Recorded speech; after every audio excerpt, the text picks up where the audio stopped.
न कभी गए न जाएंगे कि विदेशी क्या लेकर जाएंगे। चुनाव में जीत हमारी होगी, ये लिख लीजिए। खड़े हो जाइए। घर घर गैस लाइन लगा दूंगा, जाएगी, पूरा खेत जल जाएगा, पूरा होशियार का बोला होके बम ऊपर चला जाएगा। ने तो मत करते कड़ी चुन ली जो थे हिमालय का पानी लाने के लिए घड़े उतरवाने की, मीठे पानी की उस दास्तान की चर्चा करेंगे। यूं मत घेरिए, समय लिख रहा है, समय के उस चक्र पे आपका अपराध और गुनाह लिखा जा रहा है।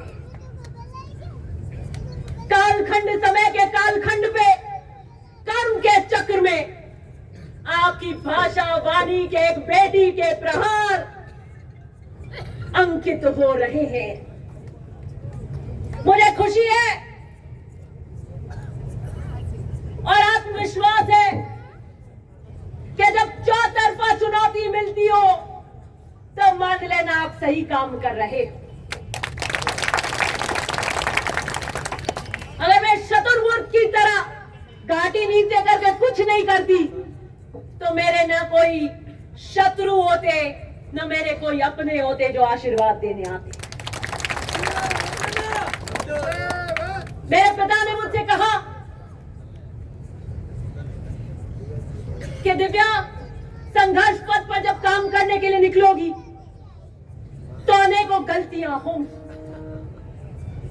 और जो काम करने के लिए संघर्ष पथ पर निकलता है, जो काम करता है, उसी से गलतियां होती हैं। तुम अपने इन्हीं अनुभवों से सीख कर आगे निकलोगी। मुझे खुशी है कि आपके 5 साल के इस कार्यकाल के अंदर मुझे कई बार कड़काई रखनी पड़ी, मुझे आपको कड़क जवाब भी देने पड़े, नहीं होने वाले काम को मुझे कहना पड़ा कि नहीं होगा। आपने कहा नहीं कराना पड़ेगा, मैंने कहा नहीं हो सकता, लेकिन मैंने आपको झूठे झांसे और मीठी गोलियां नहीं दी, और जो काम होने लायक थे उनके लिए मैंने आपको गोते नहीं खाने दिए। मैंने फोन पे कहा आपका ये काम मैं करूंगी, आपके गांव के लिए काम करूंगी। इस एक काम जो मैंने आपको बता देती हूँ फोन पे, उस काम के लिए दोबारा गोते मत खाना। कई बार शुरू में आते थे, मैंने कहा ये तो मैंने आपको बता दिया, हो रहा हो जाएगा, मैं जानी हूं, मैं ओचो से याद दिला दे। मैंने कहा यूं ही भूलो पड़ जाए माने, और मैं क्या कर राजनीति कर। हमारे यहाँ शिक्षा का स्तर कम हो सकता है, झुंझुनू और सीकर वहां पे टीचर, वहां से नर्सेज, वहां से आर्मी में, वहां पे शिक्षा जो लिटरेसी रेट है वो बहुत ज्यादा है, लेकिन मारवाड़ में जो राजनीतिक चेतना है उसको नाप नहीं सकते। और मारवाड़ में सबसे बड़ी राजनीतिक चेतना सबसे ज्यादा अगर कहीं है तो होशियार भोपालगढ़ में है। आपने शिक्षा नहीं ली होगी, लेकिन आप खेती करते हो, बारिश कितनी हुई कैसे नहीं हुई, आप खेती देख लेते हो कि दाने कैसे होंगे कैसे नहीं होंगे। अब की बार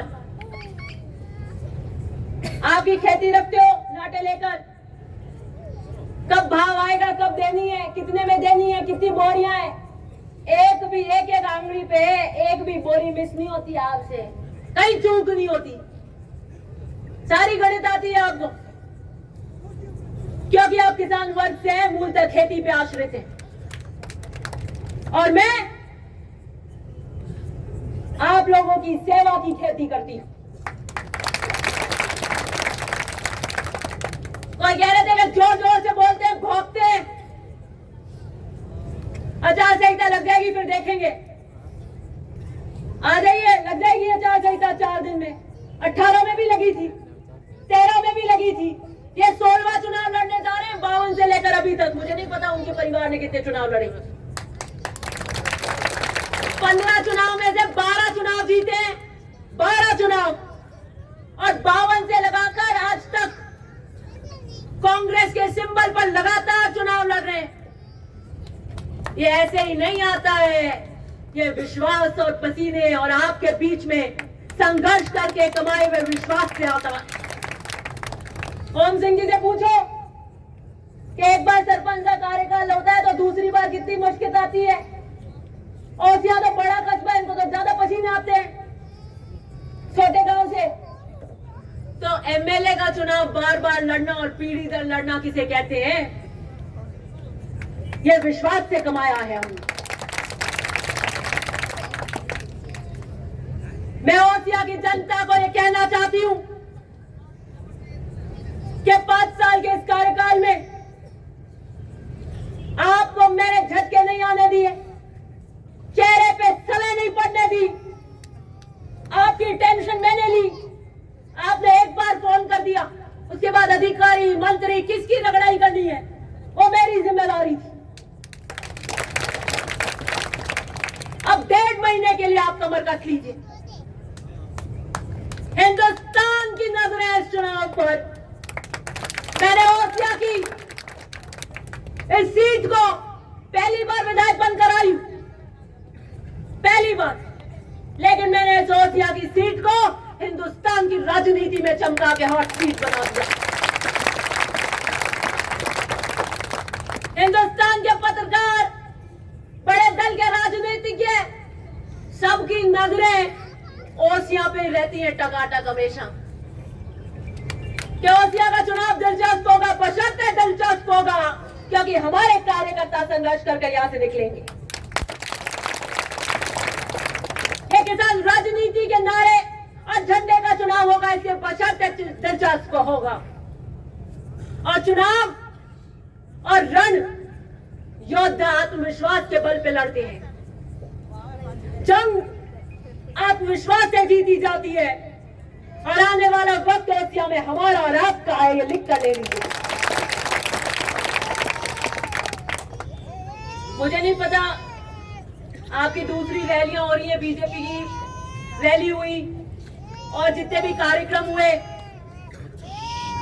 बीजेपी के अंदर, ये जितने कैमरा वाले यूट्यूबर्स हैं, ये इंटरव्यू लेते हैं तो पूछते हैं क्या, बताइए आप ओसिया से उम्मीदवारी कर रहे हैं, दिव्या जी मदेना के सामने कौन से मुद्दों को लेकर जाएंगे? ऐसा कौन सा काम उन्होंने किया है जिसको आप जनता के बीच में जाके कहेंगे कि उन्होंने नहीं किया और वादे करेंगे? तो कोई उत्तर नहीं था। कहते काम तो उन्होंने कराए हैं लेकिन अपने लोगों के कराए हैं। क्या सीवेज ट्रीटमेंट प्लान सिर्फ मेरे लोगों का मुद्दा था? क्या ये पीली टंकियों से सिर्फ हमारे लोग पानी पिएंगे? क्या इन स्कूलों से सिर्फ हमारे लोग पढ़ेंगे? क्या इन रोडों के ऊपर सिर्फ हमारे लोग जाएंगे? कहने को कुछ नहीं बचा।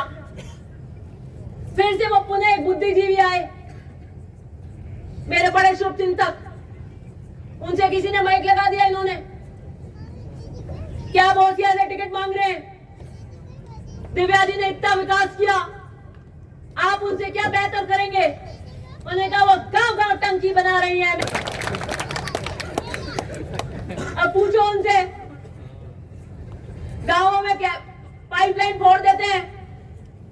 आपके यहाँ पे ओसिया कस्बे में कितनी मुश्किल से पाइपलाइन जाती है, क्या हाल है? वो भी हम नहीं सुचारू कर पा रहे, उसके लिए हम मशक्कत कर रहे हैं। आप घर घर गैस लाइन लगा दोगे, गांव-गांव आप सबके खेतों में से गैस की लाइन लगाओगे, वो लीक हो जाएगी, पूरा खेत जल जाएगा, पूरा ओसिया का गोला होके बम ऊपर चला जाएगा। कम ही कम एड़ा ने तो मत करते कड़ी चुन ली जो है। मुद्दे नहीं है, मुझे घेरने के लिए एक भी मुद्दा नहीं है विरोधियों के पास में। चौतरफा चुनौती के लिए तैयार है दिव्या मदेना, ओसिया के रण के लिए तैयार है दिव्या मदेना, जनता के संघर्ष के लिए तैयार है दिव्या मदेना। आइए नई ओसिया की कल्पना करें, आइए ओसिया के विकास को लेकर चले और ओसिया को अब हिंदुस्तान नहीं विश्व के पटल में टेलीग्राफ और द लंदन टाइम्स में छपाए कि ओसिया कितना संघर्ष का प्रतीक बन सकता है, किस संघर्ष का सूचक और पर्याय बन सकता है।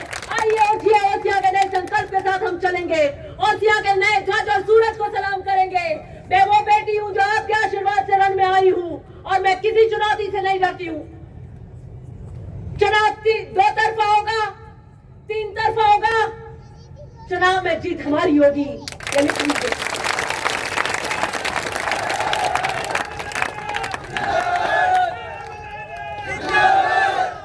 और जब जब इतिहास के पटल में बेटियों को चुनौती देंगे, जब जब बेटियों को ललकारेंगे, उनकी मर्यादा के साथ उन पे लांछन लगाएंगे, तब तब अभय और विजय तिलक बेटियां ही लगाएंगी। मैं आपसे अपील करती हूं कि चुनाव का समय आ गया है, 1.5 महीना कमर कस लेना। अभी तो मैं दूसरे तीसरे गेयर में हूं, चुनाव का पर्चा भरेंगे। अभी तो कह रहे हैं, ये बताते चलाते रहते हैं, 35 की लिस्ट आ रही है बीजेपी की, 65 की आ रही है। जेपी नड्डा जी के यहाँ मीटिंग हो गई, अमित शाह की हो गई, मोदी जी आ गए, सीएससी में मोहर लग गई, आ रही है आ रही है। फिर कहते हैं नहीं शराब के बाद आएगी। तो सब अपने अपने यहाँ पे ओसिया में सब अपने अपने कार्यकर्ता को कह रहे हमारी पक्की हमारी पक्की। तो अभी बीजेपी का कार्यकर्ता गाड़ी का गियर नहीं लगा रहा कि नहीं अपने झांसे में नहीं आना, लेफ्ट और राइट पता नहीं किसकी टिकट खुलेगी। किसी को मिठाई खिला दी, टिकट दूसरी की खुल गई, फोटो खींच गई तो वो बैंड हो जाएगा।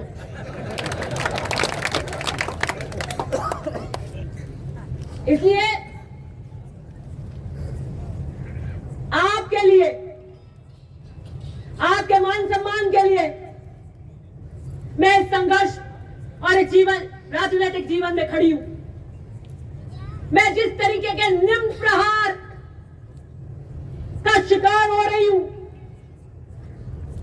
उसमें मेरा गुनाह यह है कि मैं बिना झुके बिना समझौतों के आपके लिए संघर्ष कर रही हूं। यह बर्दाश्त नहीं हो रहा कि कैसे एक लड़की विकट परिस्थितियों से निकलकर ओसिया के मान सम्मान को हिंदुस्तान के पटल पर स्थापित कर रही। ये जरा ना सुरक्षा के भाव और इन सुरक्षा के भावों के ये तीर मुझको नहीं, खुद की संस्कृति को छलनी कर रहे हैं। मुझ पे जितना प्रहार करोगे, जितनी अभद्र शब्द बोलोगे, जितने व्यक्तिगत आरोप लगाओगे, मैं उतनी सोने की तरह निखर कर निकलूंगी। मैं अंत में यही कहना चाहती हूं, करीब 10 बजने को है और रात की 10 बजे 6,000 से ज्यादा की ये भीड़ जो आशीर्वाद के रूप में मुझे संबल दे रही है कि दिव्या खड़ी हो जाओ, महिपाल जी की जगह हम आपके पिता और भाई और ढाल बनकर आपके साथ खड़े। 5 साल का यह कार्यकाल मेरे जीवन का सबसे कठिन कार्यकाल था।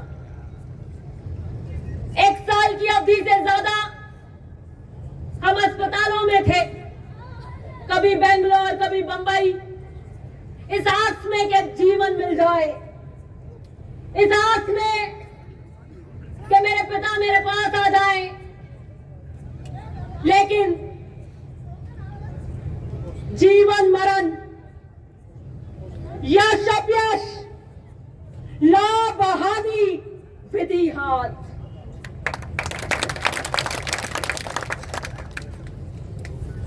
जन्म किसका कहां होगा, किस परिवार में होगा, किसकी मृत्यु कब आएगी, किसके लाभ होगा कब होगा, किसके घाटा कब होगा, कब यश आप पे मेहरबान होगा, कब ऐश्वर्य आएगा और कब अपयश आएगा, यह सब विधि के और कर्म के लेख हैं। मर्यादा पुरुषोत्तम श्री राम, उनको भी वनवास जाना पड़ा था और वनवास जब 14 साल की काट कर वापस आए तो एक आम धोबी की तर्जनी पर माता सीता को भी श्री राम को त्यागना पड़ा था, उन्हें भी अग्नि परीक्षा देनी पड़ी थी। माता सीता को भी उस कर्म के यश और अपयश के खेल में उस धोबी की तर्जनी पे राम को कहना पड़ा कि नहीं, मुझे उस आम व्यक्ति की आवाज को सुननी पड़ेगी। मुझे मत बताएं कि विदेशी क्या लेकर जाएंगे, मुझे मत डराइए, क्योंकि मैंने तो ताश के पत्तों की तरह बिखरते हुए अपने घर को देखा है। मैंने अपने जीवन के 2011 से अभी तक के उस साल पल पल भोगे, लेकिन दया की भीख नहीं मांगी, समझौतों की राजनीति नहीं की। और मैं और मेरी माता जी किसी के घर पर अभेदान मांगने न कभी गए न जाएंगे। मैं अपनी चुन्नी में परशुराम मदेना और महिपाल मदेना की कड़काई और उसूल लेकर आई हूं। अगर अभेदान मांगेंगे और सर झुकेगा तो सिर्फ राजस्थान में ओसी और किसान के आगे झुकेगा। वो सर ही क्या जो हर दर पर झुक जाए। स्वाभिमान की राजनीति करती हूं, वरदान मांगूंगी रही। कर्तव्य पथ पर जो भी मिले वो मंजूर है मुझे, लेकिन हाथ फैलाकर कभी वरदान किसी से नहीं मांगूंगी। मैं कभी स्वाभिमान नहीं बेचूंगी। मैंने ईमानदारी से 5 साल काम किया है, मुझे किसी की ललकार की डर नहीं है। मैं यहां से चौतरफा चुनौती आज देकर जा रही हूं ओसिया के समग्र विकास के बिगुल के साथ। आइए, उठ खड़े होइए, अपना एक हाथ ऊपर कीजिए, खड़े हो जाइए, दीजिए ओसिया के विकास का नारा, ओसिया के किसान की जीत का नारा।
किसानों की नेता दिल्ली जी नेता, तो आप कांग्रेस की नेता, आप साथ ओसिया की जनता दोनों हाथों से आशीर्वाद दिए।